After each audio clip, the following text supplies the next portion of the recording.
Because right now the president is saying, well, judges, you gave yourselves absolute judicial immunity. The Constitution did not, but you gave yourself absolute judicial immunity. Come on, do me a favor too. Give me, the president, also the same judicial absolute immunity that you gave yourselves. That is basically what the president's team is asking over here. We cannot have that. No. Who is boss in this country, I asked earlier on.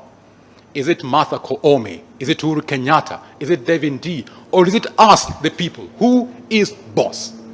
If we, the people, are boss, then our word should rule and prevail.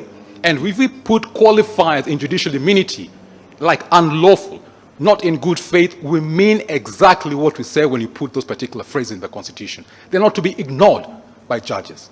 You're supposed to act faithfully in upholding that Constitution. That is the delegated authority we gave you, not to act beyond the authority we gave you.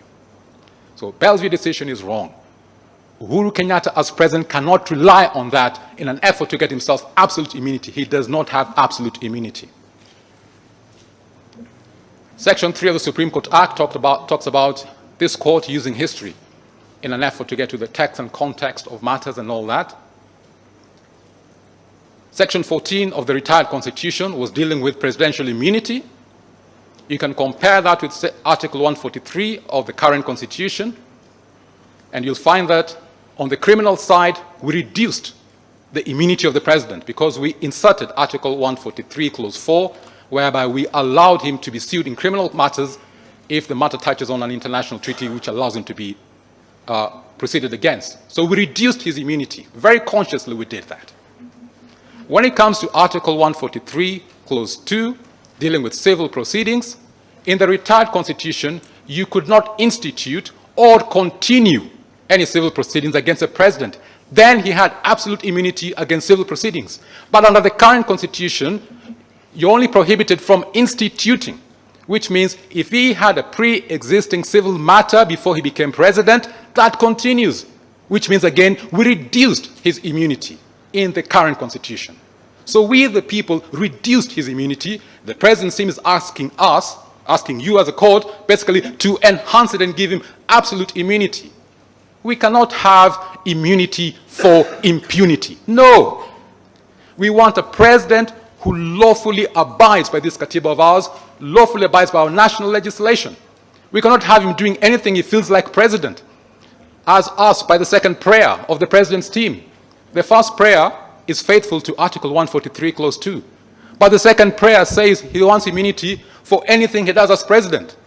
If you grant him immunity for anything he does as president, then he'll be immune from any action such as what he did in this BBI case. He exercised state authority in pushing the BBI case, yet he had no authority under the Constitution to appoint the BBI steering committee, to engage himself in constitutional change conduct. That is not allowable. He wants to be given more than we, the people, gave him. And you, as the Supreme Court, in being faithful to only in accordance with this Constitution, cannot. In fact, you have no power to enhance his immunity. I know they've given us very wonderful reasons, dignity, confidentiality of state matters, etc., etc., etc. Yes. But let us look at the record.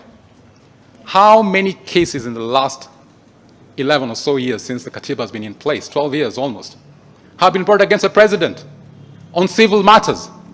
On civil matters. Forget about electoral matters. Forget about constitutional matters. Civil matters.